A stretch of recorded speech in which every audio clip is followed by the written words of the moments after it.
저의 간절한 기도 제목이 두 가지 정도 있습니다. 그게 뭘까요? 맞추시는 분들께 제가 귤 한 박스 하나 부탁드릴까요? 물론 제가 내는 겁니다. 아들이라고 공짜 없습니다. 두 가지 기도 제목이 있습니다. 뭘까요? 부자 되는 것일까요? 그것은 저도 조심히 기도하는 제목이긴 하지만 그건 제가 간절한 기도 제목은 아닙니다. 키가 크는 것일까요? 이미 늦었습니다. 아멘은 아닙니다. 이미 늦었습니다. 재윤이가 더 크기를 간절히 기도해야겠죠. 두 가지 기도 제목이 있는데 하나는 뭐냐면 성령 충만입니다. 성령 충만. 이거는 누구나 구하는 것이기도 하고 교육자로서 그리고 하나님 앞에 잘 살고자 하는 마음에 언제나 구하는 것이기도 합니다. 성령 충만해서 하나님 주신 일들을 잘 감당하고 능력 있게 감당하고 지혜롭게 감당하도록 인도해달라고 언제나 구하는 것 중에 하나입니다. 그리고 하나 더 있습니다. 그게 뭐냐면 영혼을 사랑하는 마음을 달라는 겁니다. 무슨 교육자가 그런 기도를 따로 합니까? 라고 반문이 드실 수도 있겠지만 저는 언제나 기도합니다. 하나님, 한 영혼을 사랑하는 마음을 부어주십시오. 이게 왜냐면은 제가 이제 교육자를 시작하면서 참 그래도 사람을 좋아하고 아이들을 좋아하고 또 청년을 좋아하고 이런 마음으로 시작하지 않았겠습니까?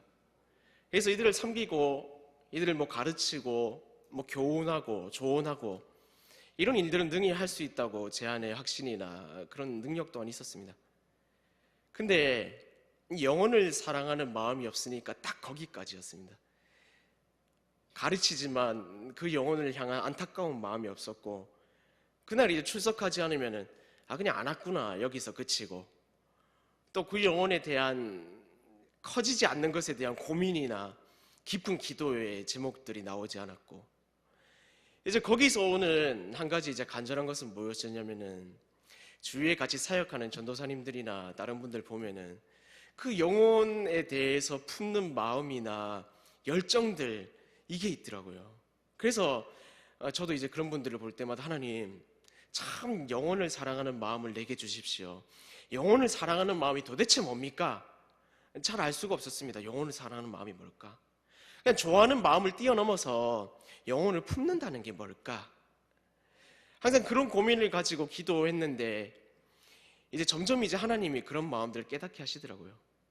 이제 그런 마음이 깨달아지면서 생긴 마음이 뭐냐니까 영혼에 대한 안타까운 마음이 생기는 겁니다.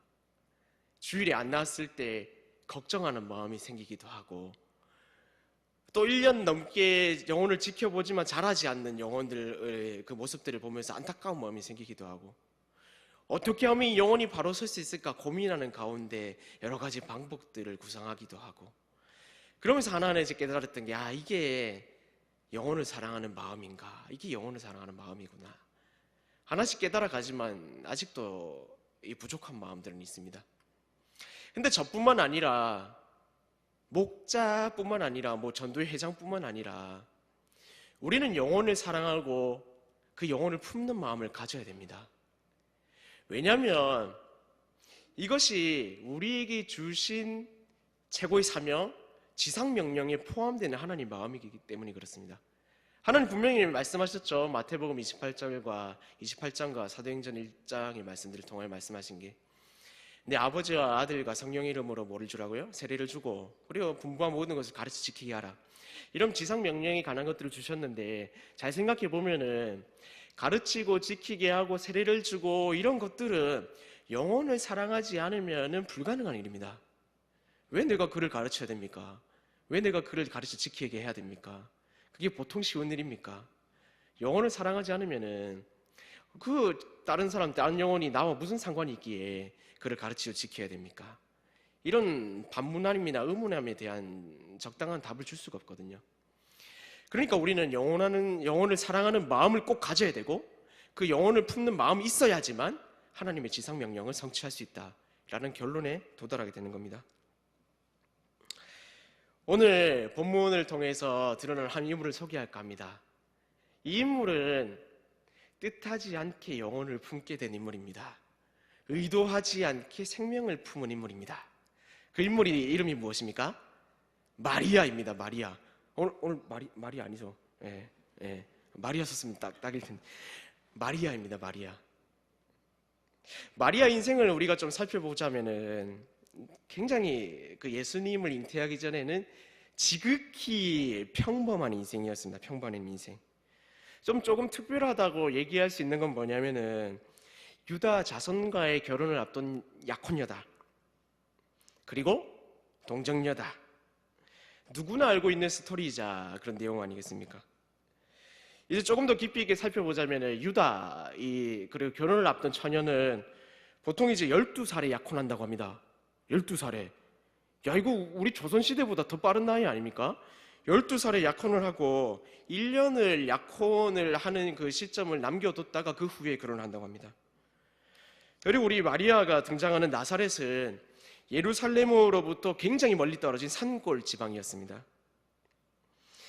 그래서 이제 이 마리아가 속한 위치가 보여주는 배경은 약혼자가 다윗의 후손이었다고 해도 아무런 사회적 지위가 없는 사람을 말해주고 있다는 것이죠.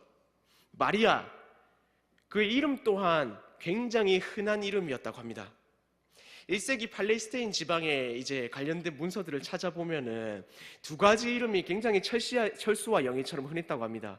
요즘이야 철수와 영희가 없지만은 이 두 가지 이름이 흥했는데 하나는 마리아, 네, 그리고 하나는 살로메. 이 두 가지 이름이 굉장히 많이 발견됐다고 합니다. 마리아는 그렇게 요셉이라는 청년과 약혼을 했고 28절에 보면은 그 약혼에 대해서 결혼을 기다리고 있었다고 말합니다. 이제 우리가 살펴본 본문 앞쪽에 흔히 알고 있는 내용이긴 한데 이 마리아에게 어느 날 누가 찾아옵니다. 누가 찾아옵니까?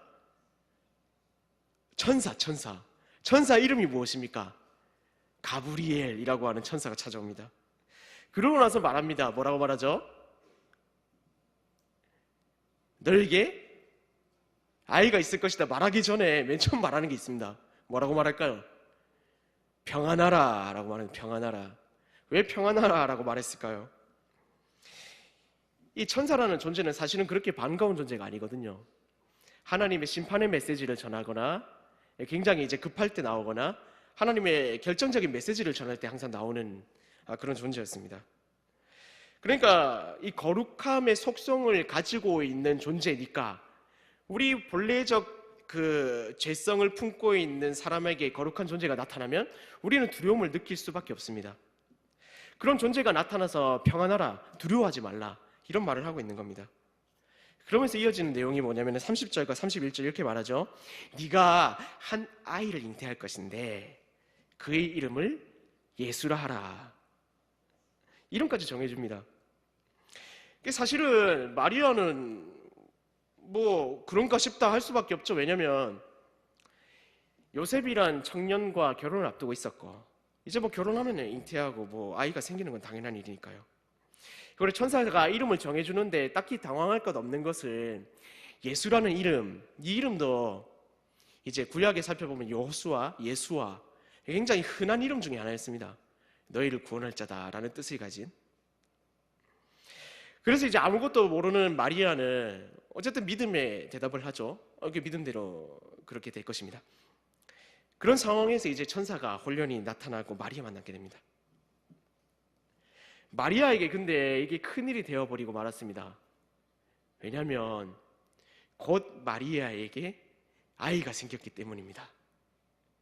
왜 아이가 생긴 게 큰일이 되었냐면은 34절에 보니까 뭐라고 나오냐면은 어떤 사람이라고 나오냐면은 남자를 알지 못한 사람이라고 나오기 때문에요. 이 알다, 야다라는 단어는 성적으로 남자를 알다, 경험하다라는 뜻을 포함하고 있기 때문에 성적으로 남자를 경험하지 않은 여자가 아이를 품었다. 이게 마리아에게는 문제가 되었다는 겁니다. 천사의 마리아 그렇자 쳐도 이 처녀가 잉태했다는 것은 굉장히 큰일 아닙니까? 아직 요셉과 만나지도 않고 약혼한 이 기간을 보내고 있는데 남자가 생겼다는 것은 뭔가 썸띵이 있었다는 말 아닙니까? 요셉이 아닌 다른 사람과. 그러니까 이게 큰일이 난 겁니다. 구약의 언어로 좀 바꾸자면은 뭐한 여인? 가늠한 여인이 돼버린 거죠. 가늠한 여인은 구약 율법이 뭐라고 얘기하고 있습니까? 그렇죠. 레위기 20장 10절에 보면은 돌로 쳐서 죽여라 이렇게 나오고 있는 게 구약의 율법이었습니다. 그러니까 이 위기 상황을 겪고 있는 마리아는 깜짝 놀라는 정도가 아니라 이 율법 앞에서 이제는 어떻게 해야 되는가? 천사가 말하는 것이야 믿음으로 오케이 하겠다마는 이걸 어떻게 남들에게 설명하고 남들을 납득시킬 것이며 이러한 역사가 있었다고 그것을 수긍할 사람이 어디 있겠습니까? 요셉조차도 그렇게 생각하지 않았습니까? 조용히 끊어야겠다. 그러니까 이걸 도대체 누구한테 말하고 이 하나님의 메시지를 같이 나눌 사람이 있었겠습니까? 큰일이 난 겁니다. 마리아에겐 고통이었을 뿐만 아니라 의문점이었을 뿐만 아니라 어떻게 이 문제를 해결할 수 있을까? 깊은 고민이었을 겁니다. 그래서 이 깊은 마음을 품고 마리아는 결심을 합니다. 어떻게 결심을 하냐? 엘리사벳을 찾아가자. 성경에 보니까는 엘리사벳은 누구였다고 말합니까? 마리아의 친족이었다고 말합니다. 친족. 근데 이 엘리사벳은 이 마리아가 있던 나사렛으로부터 113km나 떨어진 먼 곳에 있었습니다. 아이를 뵌 상태입니다. 113km를 어떻게 가야 됐을까요? 천천히 열심히 가야 됐겠죠? 근데 굉장히 쉬운 일은 아니었습니다. 아이도 떳떳하게 데리고 갈 수도 없지 않습니까? 두꺼운 옷 입고 이제 이렇게 가야겠죠.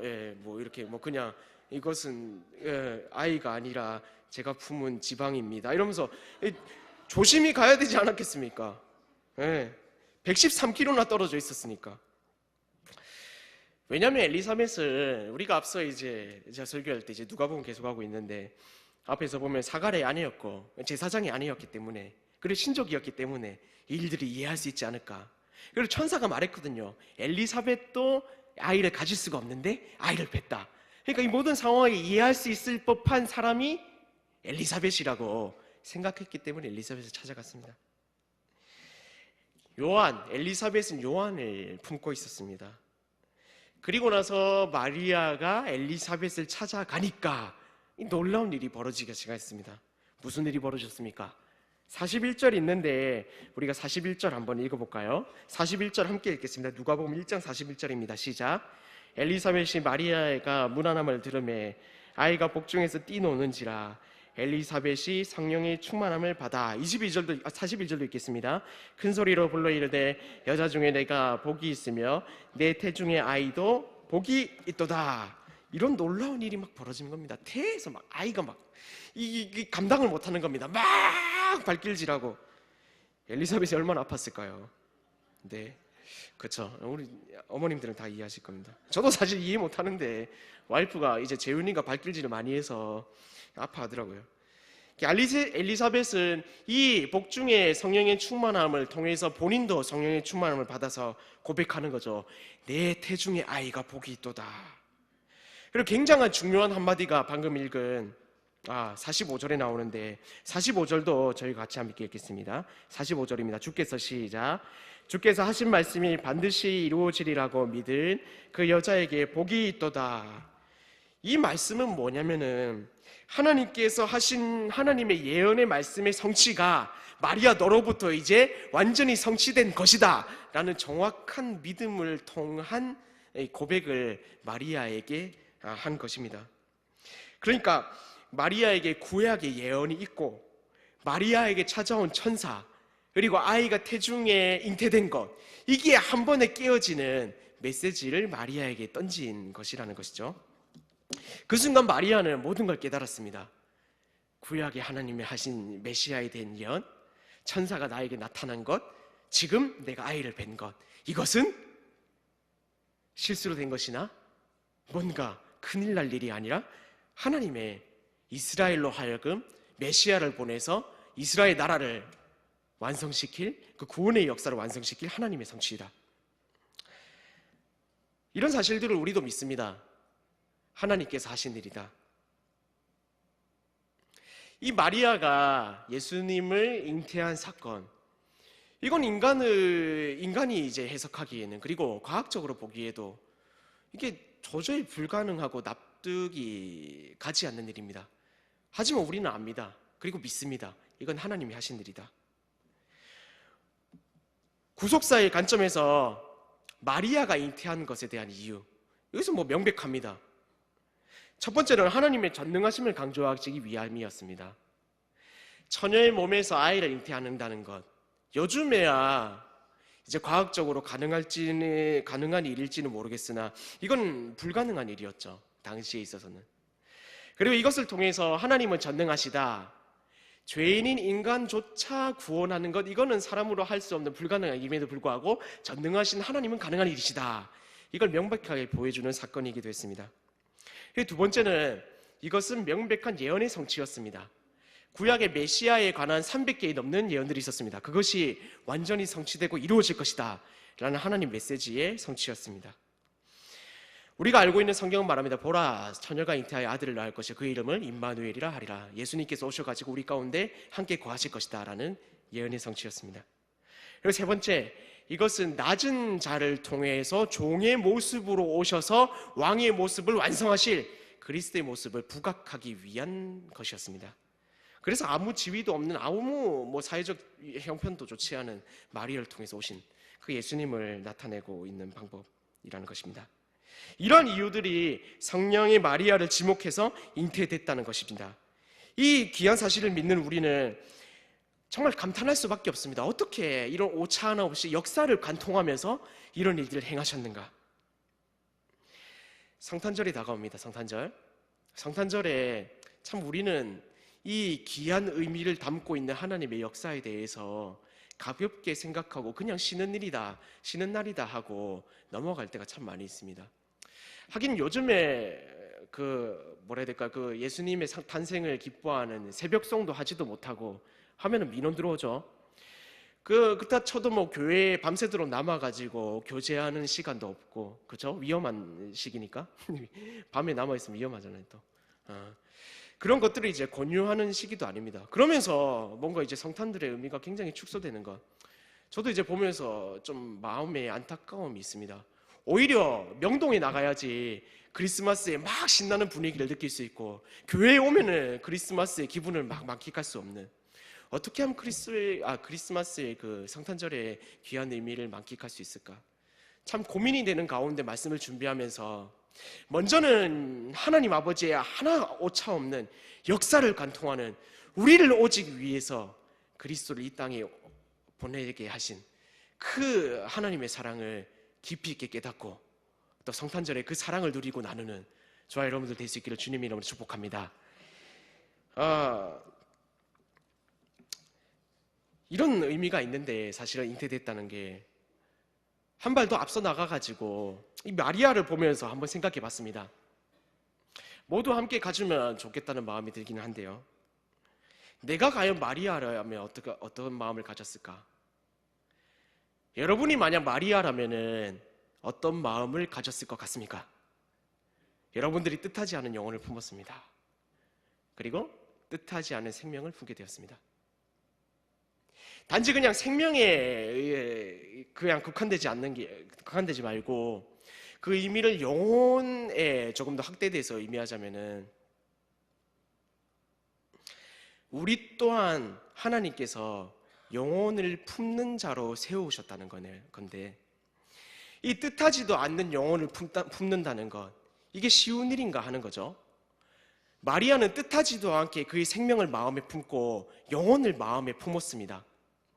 근데 우리도 동일합니다. 하나님께서 우리를 자녀 삼으시고 그리고 하나님의 나라를 확장시키는 가정 가운데 누구든지 간에 우리 마음에 영혼을 품을 수 있도록 우리를 세우셨다는 거죠. 우리는 왜 영혼을 품어야 될까요? 만약에 우리가 마리아라면 이 영혼을 품는 것, 하나님께서 분명히 맡기신 사역이긴 한데 왜 우리로 하여금 영혼을 품게 하셨는가? 왜 우리로 하여금 이 사역을 우리에게 맡기셨는가? 그러면 영혼을 어떻게 품어야 될 것인가? 이런 질문을 함께 던져보자고 하는 것입니다. 이거는 마리아를 통해 잉태되었던 하나님 그 구속사의 의미를 축소시키고자 비약하고자 하는 것이 아닙니다. 그 깊이를 헤아릴 수 없는 하나님의 교훈 중에 일부에 불과하지만은 그 속에 담긴 은혜의 의미를 좀 살펴보고자 하는 것입니다. 한 영혼을 품는다는 것 한번 생각해 보십시오. 진짜 어려운 일입니다. 우리는 한 교회 안에서 부름을 받았고 교회를 섬기는 지체로 하나님이 세워주셨습니다. 그리고 교회 안이든지 밖이든지 타이든 자이든 교회 안에서 영혼을 품어야 될 때가 있습니다. 그것을 이제 우리가 해야 되는데 그게 쉬운 일입니까? 아니요. 절대 쉬운 일이 아닙니다. 마치 아무 준비도 하지 못했을 때 영혼을 품었던 마리아처럼 영혼을 품어야 되는 상황을 우리가 직면하게 되었는데 왜 그런 상황에서 이 사람을 품어야 되는지, 이 사람이 나와 무슨 상관이 있기에 그런 반문을 하면서 삶을 살아갈지도 모릅니다.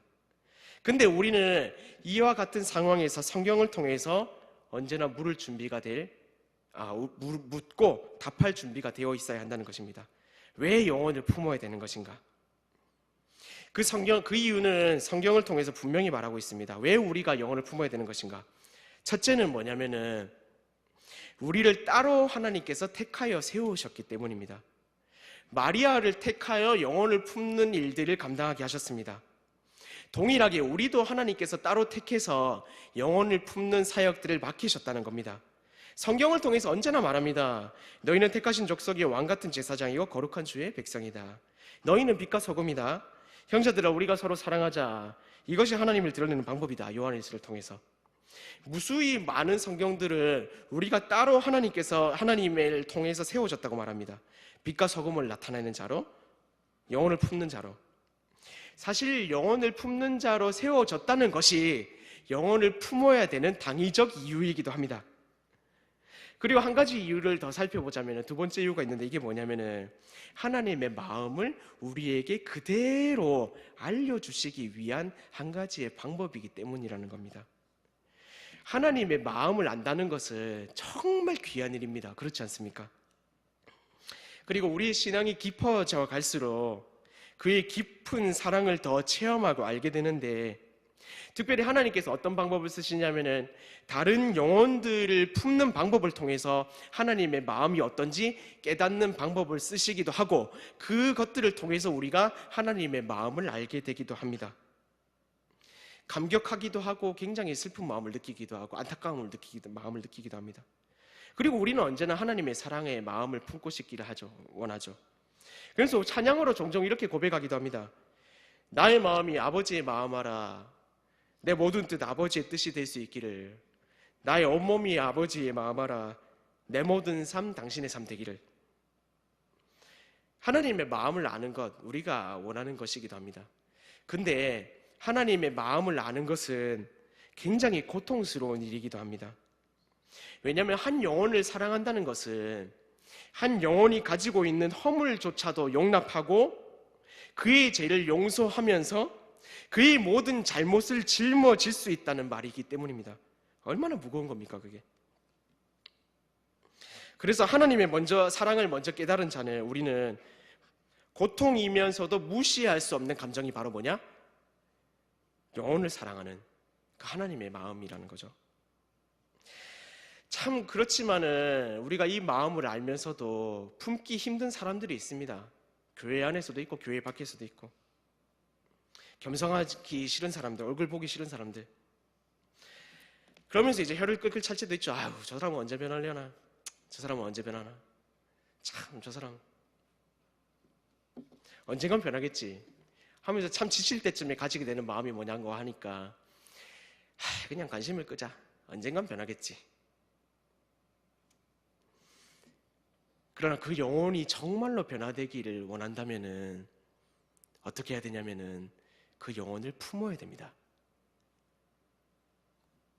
왜냐하면 그게 하나님의 방법이기 때문입니다. 공의와 사랑, 그럼에도 사랑을 택하신 하나님의 방법이 그러하기 때문입니다. 이런 이유들로 인해서 우리는 영혼을 품어야 되는 사람들이라는 겁니다.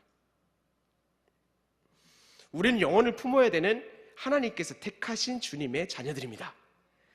그래서 영혼을 품어야 되는데 연말에 참 영혼을 품고 함께 사랑의 나눔이 있고 그런 고백들이 참 우리 안에서 먼저 가득히 고백되어야 되니까 우리 옆 사람들 향해서 한번 고백하도록 하겠습니다. 내가 당신을 품겠습니다. 내가 당신을 더 품겠습니다. 하나님의 마음 닮아서 이런 사랑이 넘치는 공동체 되기를 주님의 이름으로 축복합니다. 우리는 하나님의 마음을 가지고 영혼을 품어야 되는 당위적 존재. 그러면 우리는 앞뒤 재지 않고 고민해야 됩니다. 어떻게 영혼을 품을 것인가? 어떤 마음으로 품을 것인가? 이제 이것을 마리아의 고백을 통해서 함께 좀 살펴보고자 합니다.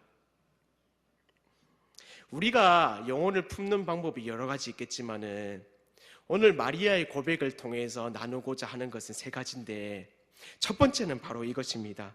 첫째, 우리가 어떤 마음을 가지고 영혼을 품어야 되냐? 영혼을 품는 것 자체가 복이다 라는 마음으로 영혼을 품어야 됩니다. 뭐라고요? 영혼을 품는 자체가 복이다. 48절에 먼저 마리아가 이렇게 고백합니다. 그의 여종의 비천함을 돌보셨음이라. 보라, 이제 후로는 만세의 나를 복이 있다 일컬으리로다. 마리아의 비천함을 돌보셨다라고 마리아는 고백합니다. 이것은 우리에게도 동일하게 적용되는 메시지입니다. 우리 또한 종의 입장이 있었습니다. 그런데 영혼을 사랑하는 마음은 어떤 마음이냐면은 하나님이 원래 가지고 계신 마음이거든요. 그래서 영혼을 사랑할 수 있다는 마음은 뭐냐면은 하나님께서 하시는 역할을 우리에게 위임해 주셨다는 겁니다. 하나님의 사역을 위임해 주셨다. 이게 얼마나 복된 일입니까? 우리가 하나님의 마땅하게 복을 받을 존재로 우리가 그렇게 살고 있습니까? 아니요. 우리는 그렇게 살아갈 수가 없고 우리가 어떠한 선한 행위를 한들 하나님 아버지 앞에 그 공의로 따졌을 때 복을 받을 만한 위치는 아닙니다. 그럼에도 불구하고 본질상 진노의 자녀임에도 불구하고 하나님은 우리를 종의 위치에서 하나님의 역할을 대신 수행할 수 있는 대리자로 세우셨다는 겁니다. 그게 어떤 역할이냐면은 영혼을 섬기고 영혼을 사랑하고 영혼을 품을 수 있는 마음이라는 것입니다. 이 자체가 복이라는 마음을 가지고 영혼을 품고 섬길 수 있는 저와 여러분들 될 수 있기를 바랍니다. 이 자체가 사실은 복입니다. 영혼을 사랑할 수 있는 마음을 가질 수 있다는 것. 두 번째, 우리는 어떤 마음을 가지고 영혼을 사랑해야 되냐? 하나님의 일하심을 기대하는 마음으로 영혼을 사랑하고 품어야 됩니다. 영혼을 품는다는 것은 우리가 뭔가 그 영혼을 바꾼다는 의미가 아니라 하나님께서 그 영혼을 바꿀 수 있도록 직접 일하시는 통로를 열어준다는 것을 뜻합니다. 마리아는 51절과 53절을 통해서 이렇게 고백합니다. 제가 읽을게요. 그의 팔로 힘을 보이사 마음의 생각이 교만한 자들을 흩으셨고 권세 있는 자를 그 위에서 내리치셨으며 비천한 자를 높이셨고 줄이는 자를 좋은 것으로 배불리셨으며 부자는 빈손으로 보내셨도다. 이렇게 고백하고 있는 것은 하나님의 일하심들을 쭉 나열하고 있는 것이거든요. 지난주에 담임 목사님의 말씀을 통해서 우리는 알았습니다. 악한 자들은 누가 갚습니까? 하나님이 갚으십니다. 선한 자들도 누가 갚으십니까? 하나님이 갚으십니다. 낮은 자들을 누가 높게 하십니까? 하나님이 하십니다. 높은 자들을 누가 끌어내리십니까? 하나님이 하십니다. 모든 것을 평탄화시키는 작업, 그리고 하나님의 나라가 이 땅 가운데 임할 때에 하시는 모든 낮은 자가 높아지고 높은 자가 낮아지고 그렇게 평준화되는 것들 모두가 누가 하시는 일이죠? 하나님이 하시는 일입니다. 51절부터 53절을 통해서 마리아가 고백하고 있는 것은 무엇이냐면은 하나님께서 일하신다 이것입니다.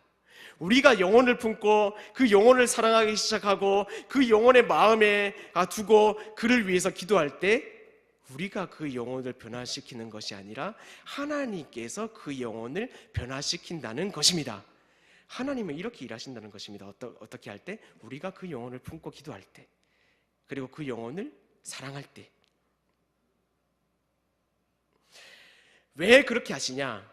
50절에 그 힌트가 있는데 50절 다 같이 한번 읽어보겠습니다. 50절 함께 읽겠습니다. 시작.